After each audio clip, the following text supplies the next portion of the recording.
Assalamualaikum warahmatullahi wabarakatuh. Yang terhormat, Bapak Ahmad Fawaid As'ad S.Akun MAK selaku dosen pengampu mata kuliah pengantar akuntansi syariah dan teman-teman yang saya banggakan. Pada kesempatan kali ini, kelompok kami akan memaparkan materi yang berjudul Mengenal Transaksi Non-Syariah. Kami dari kelompok 8 yang beranggotakan saya sendiri, Nurfifa Wulandari dengan NIM akhiran 067 yang akan bertindak sebagai moderator. Yang kedua, Dwi Mulyaningsi dengan NIM akhiran 072.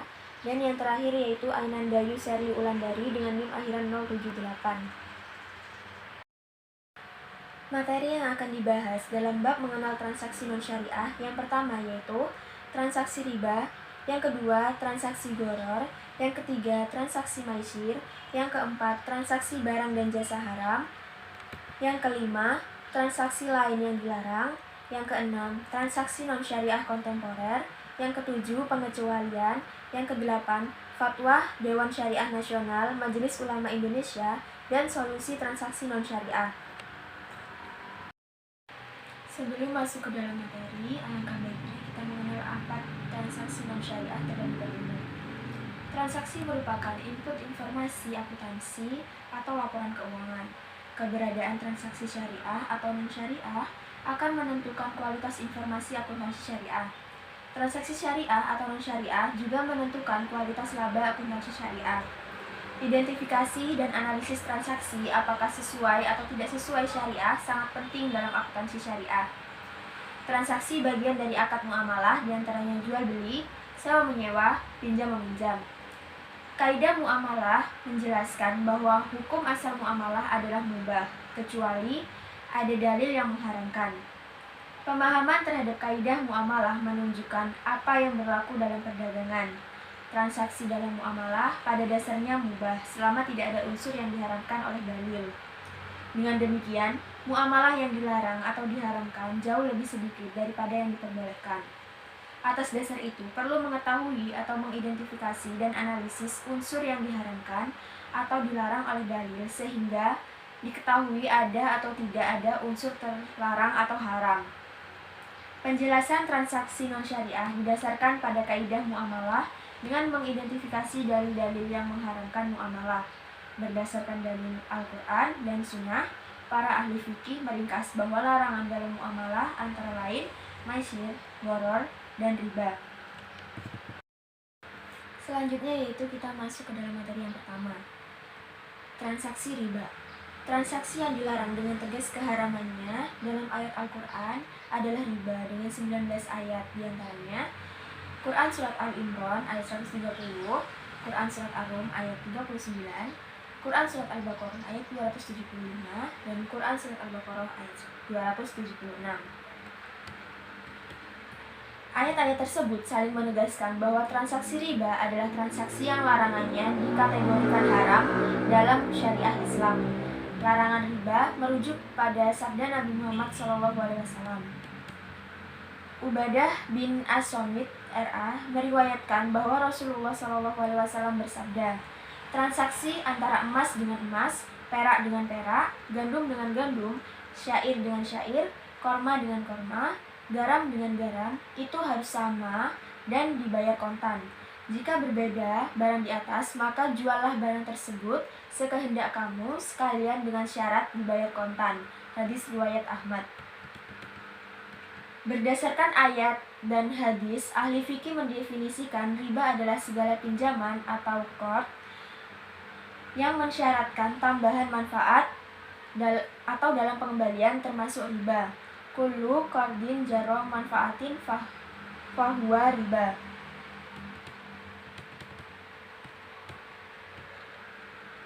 Riba termasuk transaksi batil. Transaksi batil adalah transaksi yang merugikan orang lain, bukan dalam pengertian laba atau rugi, tetapi salah satu pihak dirugikan. Riba termasuk transaksi yang sangat batil atau batil jidan. Larangan transaksi batil dalam ayat Al-Quran diantaranya tercantum dalam Quran Surat An-Nisa ayat 161 yang artinya, dan karena mereka menjalankan riba, padahal sungguh mereka telah dilarang, dan karena mereka memakan harta orang dengan cara yang batil atau tidak sah, dan kami sediakan untuk orang-orang kafir di antara mereka azab yang pedih. Quran Surat An-Nisa ayat 161. Beberapa transaksi kontemporer yang telah difatwakan oleh Dewan Syariah Nasional Majelis Ulama Indonesia dan telah dikaji secara fikih dan akademis, terdapat unsur-unsur riba antara lain: yang pertama, bunga tabungan dan deposito lembaga keuangan bank dan non-bank. Bunga yang diberikan pada penabung atau deposan merupakan riba tambahan.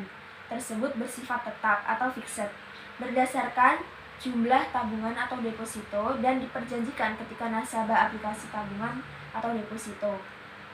Bunga tabungan, deposito, premi, serta investasi dan kredit yang berlaku di entitas keuangan seperti perbankan, asuransi, reksadana, lembaga pembiayaan, pegadaian, koperasi telah difatwakan oleh Majelis Ulama Indonesia sebagai riba berdasarkan fatwa MUI nomor 1 tahun 2004. Yang kedua yaitu bunga obligasi. Obligasi adalah bentuk surat hutang. Penerbitan obligasi sebagai pernyataan memiliki hutang dan pemegang obligasi sebagai pemilik piutang. Bunga yang diberikan untuk pemegang obligasi bersifat tetap dan diperjanjikan pada saat transaksi serta tidak mencerminkan fluktuasi keuntungan dari penggunaan obligasi mengandung unsur riba. Yang ketiga yaitu jual beli mata uang atau komoditas yang sejenis atau tidak sejenis tetapi nilainya tidak sama. Jual beli mata uang sejenis yang tidak sama nilainya, misalnya uang baru 100.000 ditukar atau dihargai dengan uang lama 110.000. Fenomena sering terjadi di Indonesia ketika menjelang Lebaran.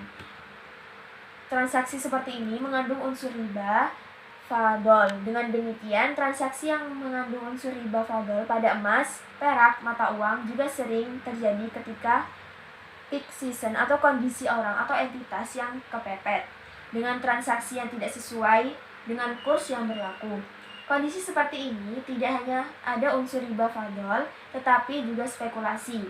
Unsur riba fadol juga lumrah terjadi pada pasar dan masyarakat tradisional, misalnya pertukaran beras ketika penjual bersedia membeli atau menukar beras dengan harga yang lebih rendah dan dari harga wajar dari orang-orang yang ingin menjual beras dengan kualitas baik dengan berat yang lebih kecil. Materi yang kedua yaitu transaksi gharar. Berdasarkan hadis Nabi riwayat Muslim, Al-Tirmizi, Al-Nasai, Abu Daud, dan Ibnu Majah dari Abu Hurairah, Rasulullah SAW melarang jual beli yang mengandung gharar. Transaksi gharar adalah transaksi yang mengandung ketidakjelasan yang akan merugikan dan menjadi persengketaan. Gharar terjadi pada akad dan objek akad. Yang pertama, gharar pada akad terjadi apabila akad atau perjanjian transaksi mengandung ketidakjelasan sehingga bisa merugikan pihak yang berakad. Yang kedua, gharar pada objek akad apabila objek akad yang ditransaksikan tidak jelas barangnya atau kepemilikannya. Transaksi gharar merupakan transaksi tadlis atau penipuan. Transaksi tadlis bagian dari transaksi batil, yaitu transaksi yang menipu tidak sesuai antara barang yang ditawarkan dengan kenyataan, tidak sesuai takaran dan timbangan. Transaksi ini termasuk gharar karena ada ketidakjelasan dan ketidaksesuaian, misalnya barang, spesifikasi, bahannya, bobotnya, dan lainnya, sehingga salah satu pihak tertipu atau dirugikan. Ayat-ayat Al-Quran yang menunjukkan pelarangan transaksi ini antara lain: yang pertama, dalam Quran Surat Al-A'raf ayat 85, yang artinya, sempurnakanlah takaran dan timbangan dan janganlah kamu merugikan orang sedikitpun. Janganlah kamu berbuat kerusakan bumi setelah diciptakan dengan baik. Itulah lebih baik bagimu jika kamu beriman. Yang kedua yaitu terdapat dalam Quran Surat Hud ayat 84 yang memiliki arti, dan janganlah kamu kurangi takaran dan timbangan, sesungguhnya aku melihat kamu dalam keadaan yang baik, makmur. Yang ketiga yaitu terdapat dalam Quran Surat Asy-Syu'ara ayat 181 yang memiliki arti, sempurnakan takaran dan janganlah kamu merugikan orang lain. Materi yang ketiga yaitu transaksi maisir. Larangan maisir senantiasa disandingkan dengan larangan khamar. Antara lain terdapat dalam Quran Surat Al-Baqarah ayat 219 yang artinya, mereka menanyakan kepadamu Muhammad tentang khamar dan maisir. Katakanlah, Pada keduanya terdapat dosa besar dan beberapa manfaat bagi manusia, tetapi dosanya lebih besar daripada manfaatnya. Yang kedua, terdapat dalam Quran surat Al-Maidah ayat 90 yang artinya, "Hai orang-orang yang beriman, sesungguhnya khamar, maisir, berkurban untuk berhala, mengundi nasib dengan anak panah adalah perbuatan keji dan termasuk perbuatan setan." Transaksi kontemporer yang mengandung unsur maisir dapat terjadi pada transaksi jual beli mata uang asing dengan motif spekulasi. Motif spekulasi mengubah fungsi mata uang sebagai alat tukar menjadi komoditas perdagangan. Perbedaan mata uang antar negara dan kebutuhan akan mata uang asing merupakan keniscayaan bagi siapapun dalam era global dan digital saat ini. Oleh karena itu, pertukaran uang asing menjadi suatu jasa bisnis dan marketplace tersendiri. Sehingga pertukaran mata uang asing tidak semata tukar-menukar, tetapi menjadi perdagangan falas. Adanya perdagangan falas membuka peluang atau opportunity mengambil keuntungan selisih kurs akibat permintaan dan penawaran. Ketika pertukaran falas untuk kebutuhan menjadi perdagangan falas dengan motif mencari keuntungan, maka transaksi tersebut merupakan transaksi spekulasi yang mengandung unsur perjudian atau maisir. Transaksi maisir juga sangat mungkin terjadi dalam transaksi short selling di pasar modal. Transaksi short selling, ringkasnya investor ingin menjual suatu berharga yang tidak dimilikinya tanpa sepengetahuan investor pemegang saham untuk mengambil keuntungan jangka pendek atau motif lain, dan dalam waktu singkat akan dijualnya kembali. Transaksi seperti ini merupakan transaksi batil karena menjual sesuatu yang tidak dimilikinya dan tidak dikuasakan atasnya. 4. Transaksi barang jasa yang haram. Makanan, barang, dan jasa yang haram tidak boleh ditransaksikan meskipun dengan transaksi syariah seperti jual beli tunai dan kredit, jual beli saham, mubarohah, istiqna. Diharamkan untuk kerjasama, syirkah, usaha dengan hasil atau mudarobah dan musyarakah. Dan serta diharamkan untuk usaha sewa-menyewa atau ijarah. Barang dan jasa haram meliputi Surat Al-Baqarah ayat 173, 219, Al-Maidah ayat 3, Al-An'am 114, An-Nahl 115. Barang dan jasa yang diharamkan antara lain bangkai, darah yang mengalir, daging, dan unsur babi, hewan yang disembelih dengan menyebut nama selain Allah, hewan yang tercekik, yang dipukul, yang ditanduk, diterkam binatang buas kecuali yang sempat disembelih, hewan disembelih untuk berhala, mengadu nasib, dan khamar, misalnya miras dan narkoba. 5. Transaksi lain yang dilarang. Beberapa transaksi batil yang dilarang oleh Rasulullah SAW di bawah ini sangat mungkin dilakukan oleh individu maupun entitas di masa sekarang dan dalam transaksinya. Hadis Abi Umanah, Rasulullah SAW melarang memonopoli atau ihtikar makanan. Hadis sejenis lain dari Sa'id bin Al-Musayyib, Rasulullah SAW bersabda, barang siapa melakukan monopoli makanan, maka ia berdosa. Umar RA menegaskan tidak boleh ada monopoli di pasar kita. Dari Abu Hurairah RA bahwa Rasulullah SAW bersabda, jangan melakukan talakhi rukbah, jangan membeli sesuatu yang sudah dibeli saudaranya, jangan melakukan jual beli najasi, jangan melakukan hadir libak, jangan melakukan tasyariyul gonam. 6. Transaksi nur syariah kontemporer. Larangan dan keharaman transaksi berdasarkan dalil-dalil di atas bersifat prinsip, universal, dan tetap up to date. Oleh karena itu, perkembangannya transaksi-transaksi kontemporer bukan berarti semua boleh karena berdasarkan kaidah muamalah, tetapi tetap perlu diidentifikasi dan diketahui apakah terdapat unsur-unsur yang terkait dengan dalil-dalil pelanggaran dan keharamannya serta unsur riba, gharar, tadlis, judi, babi, bangkai, khamar. Jual beli mata uang untuk memperoleh keuntungan selisih kurs, penjualan pakaian, makanan, minuman, kosmetik, obat-obatan, vaksin yang mengandung unsur atau bahan yang haram yang sulit untuk didefinisikan kecuali melalui suatu audit farmasi dan kimia. Penjualan seperti ini termasuk penjualan batil melalui penipuan. Yang ketujuh adalah pengecualian. Ayat-ayat Al-Quran yang menjadi dalil keharaman makanan atau barang disebutkan dalam Quran Surat Al-Baqarah ayat 173, Quran Surat Al-An'am ayat 145, dan Quran Surat An-Nahl ayat 115.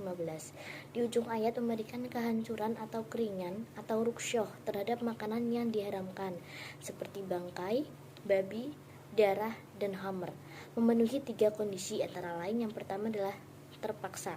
Terpaksa atau daruriyat adalah kebutuhan yang harus dipenuhi. Apabila tidak dipenuhi, maka kebutuhan tersebut akan rusak atau hilang.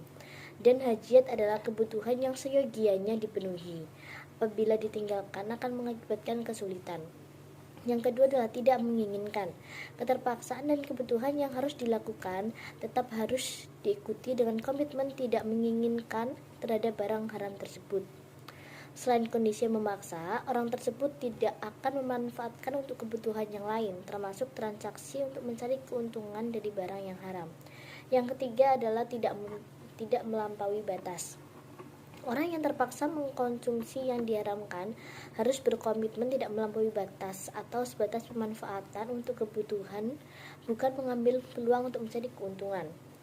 3 kondisi tersebut dapat dianalogikan dalam menghadapi transaksi non-syariah lain, seperti riba dan gharar, tetapi penerapannya merupakan saling keterkaitan keterpaksaan yang tidak diikuti dengan ketidakinginan dan tidak melampaui batas. Oleh karena itu, harus tetap berhati-hati dan tidak terjebak pada kondisi keringanan menjadi meringankan atau menyepelekan. Yang kedelapan adalah fatwa DSN MUI dan solusi transaksi non-syariah. Yang pertama adalah fatwa DSN MUI nomor 2 garing DSN MUI garing 4 tahun 2000 tentang tabungan, menyatakan bahwa tabungan yang tidak dibenarkan secara syariah yaitu tabungan yang berdasarkan perhitungan bunga, dan tabungan yang dibenarkan yaitu tabungan yang berdasarkan prinsip mudharabah dan wadiah. Selanjutnya adalah fatwa DSN MUI nomor 28 garing DSN MUI tentang jual beli mata uang atau al-syaf, menyatakan bahwa transaksi jual beli mata uang pada prinsipnya boleh dengan ketentuan tertentu. Di antaranya adalah tidak untuk spekulasi atau untung-untungan, ada kebutuhan transaksi atau untuk berjaga-jaga atau simpanan. Apabila transaksi dilakukan terhadap mata uang sejenis, maka nilainya harus sama dan secara tunai. Apabila berlainan jenis, maka harus dilakukan dengan nilai tukar atau kurs yang berlaku pada saat transaksi dilakukan dan secara tunai. Selanjutnya adalah fatwa DSN MUI nomor 20 garing DSN MUI garing 4 tahun 2001 tentang pedoman pelaksanaan investasi untuk reksadana syariah, menyebutkan bahwa reksadana konvensional masih banyak terdapat unsur-unsur yang bertentangan dengan syariah Islam, baik dari segi akad, pelaksanaan investasi, maupun dari segi pembagian keuntungan. Reksadana syariah adalah reksadana yang beroperasi menurut ketentuan dan prinsip syariah Islam, baik dalam bentuk akad antara pemodal sebagai pemilik harta dengan manajer investasi sebagai wakil sahib almal, maupun antara manajer investasi sebagai wakil sahib almal dengan pengguna investasi. Selanjutnya adalah fatwa DSN nomor 32 DSN MUI garing 9 tahun 2002 tentang obligasi syariah, menyatakan obligasi yang tidak dibenarkan menurut syariah yaitu obligasi yang bersifat utang dengan kewajiban membayar berdasarkan bunga. Obligasi yang dibenarkan menurut syariah yaitu obligasi yang berdasarkan prinsip-prinsip syariah, yaitu suatu surat berharga jangka panjang berdasarkan prinsip syariah yang dikeluarkan emiten kepada pemegang obligasi syariah, yang mewajibkan emiten untuk membayar pendapatan kepada pemegang obligasi syariah berupa bagi hasil atau margin atau fee, serta membayar kembali dana obligasi pada saat jatuh tempo. Selanjutnya adalah fatwa DSN MUI nomor 20 garing DSN MUI garing 4 tahun 2001 tentang pedoman pelaksanaan investasi untuk reksadana syariah. Akad yang dapat digunakan dalam penerbitan obligasi syariah antara lain adalah yang pertama mudharabah atau muqarodoh atau kirab, yang kedua adalah musyarakah, yang ketiga adalah murabahah, yang keempat adalah salam, yang kelima adalah istisna, dan yang terakhir adalah ijarah. Sekian pemaparan materi dari kelompok 8 mengenai mengenal transaksi non-syariah. Semoga materi yang kami sampaikan dapat bermanfaat dan berkah bagi kita semua. Amin Allahumma amin. Kurang lebihnya kami mohon maaf. Wassalamualaikum warahmatullahi wabarakatuh.